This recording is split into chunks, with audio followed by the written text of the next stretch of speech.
അസ്സലാമു നമസ്കാരം. ഇന്ന് സിമ്പിളായിട്ടുള്ള ഒരു കേക്ക് റെഡിയാക്കി എടുക്കുക. ഒരു സ്പോഞ്ച് കേക്ക്. ഇതിന് ക്രീമിൻ്റെ ആവശ്യമില്ല, ബാറ്ററിൽ തന്നെ ഡിസൈൻ ചെയ്തെടുക്കാം. അത് എങ്ങനെയാണ് എളുപ്പത്തിൽ റെഡിയാക്കി എടുക്കുന്നതെന്ന് നോക്കാം. അതിന് വേണ്ടിയിട്ട് 1.25 കപ്പ് മൈദ എടുത്തിട്ടുണ്ട്.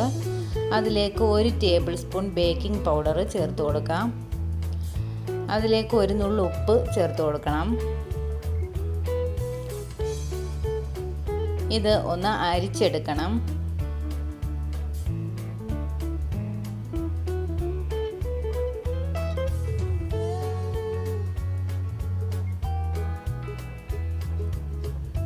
അത് അരിച്ച് മാറ്റി വെച്ചിട്ടുണ്ട്.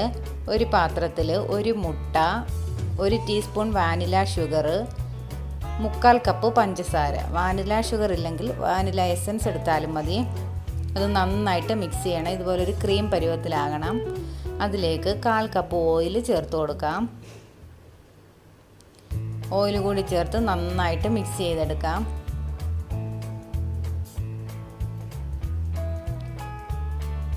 ഇനി ഇതിലേക്ക്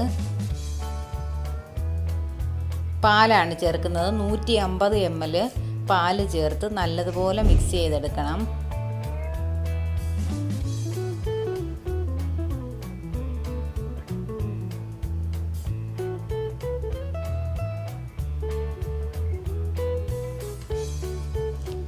ഇനി ഇതിലേക്ക് ഡ്രൈ ഇൻഗ്രീഡിയൻസ് ചേർത്ത് കൊടുക്കാം.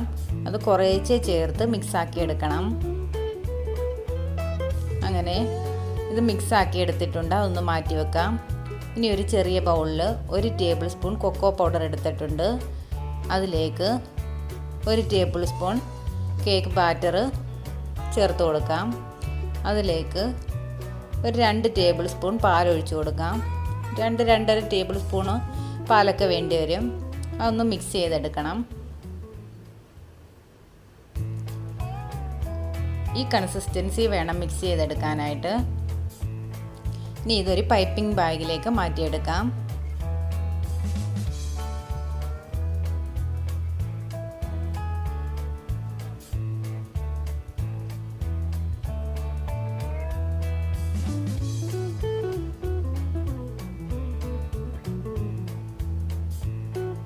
പൈപ്പിംഗ് ബാഗിലാക്കിയിട്ടുണ്ട്. ഇനി ഒരു പാനിൽ നല്ലതുപോലെ ഓയിൽ തേച്ചെടുക്കാം. അതിലേക്ക് ബട്ടർ പേപ്പർ വെച്ച് കൊടുത്തിട്ടുണ്ട്. ബട്ടർ പേപ്പർ ഇല്ലെങ്കിൽ നല്ലതുപോലെ ഓയിൽ സ്പ്രെഡാക്കി കൊടുക്കണം എല്ലാ വശത്തും. അതിലേക്ക് ബാറ്റർ ഒഴിച്ചു കൊടുക്കാം.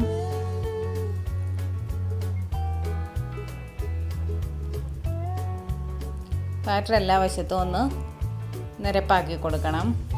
ഇനി നല്ലതുപോലെ തട്ടിക്കൊടുക്കണം. എയർ ബബിൾസ് ഉണ്ടെങ്കിൽ പോകാനായിട്ടാണ്. ഇനി പൈപ്പിംഗ് ബാഗിലാക്കി വെച്ചേക്കുന്ന കൊക്കോ പൗഡറിൻ്റെ മിക്സ് കൊണ്ടൊരു ഡിസൈൻ വരച്ചു കൊടുക്കാം. അതിൽ ക്രോസിനൊന്ന് വരച്ചു കൊടുക്കുന്നുണ്ട്.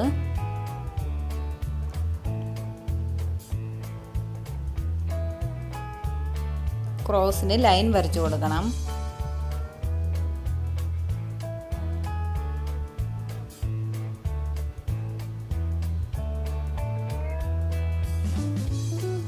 ഇനി ഒരു ടൂത്ത് പിക്ക് എടുക്കാം.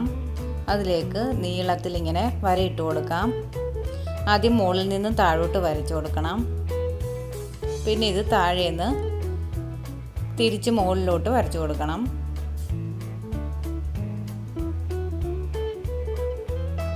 വീണ്ടും മുകളിൽ നിന്ന് താഴോട്ട്. അങ്ങനെ ഡിസൈൻ വരച്ചു കൊടുത്തിട്ടുണ്ട്. ഇനി ഇത് ഓവനിൽ വെച്ച് 35 മിനിറ്റ് ബേക്ക് ചെയ്തെടുക്കണം. 160 ഡിഗ്രിയിൽ 35 മിനിറ്റ് ബേക്ക് ചെയ്തെടുത്തതാണിത്.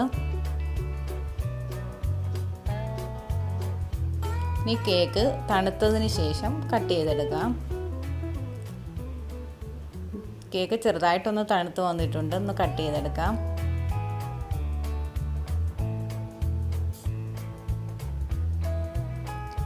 നല്ല സോഫ്റ്റ് ആയിട്ടുള്ള കേക്കാണിത്. എല്ലാവരും ട്രൈ ചെയ്ത് നോക്കുക. Thanks for watching.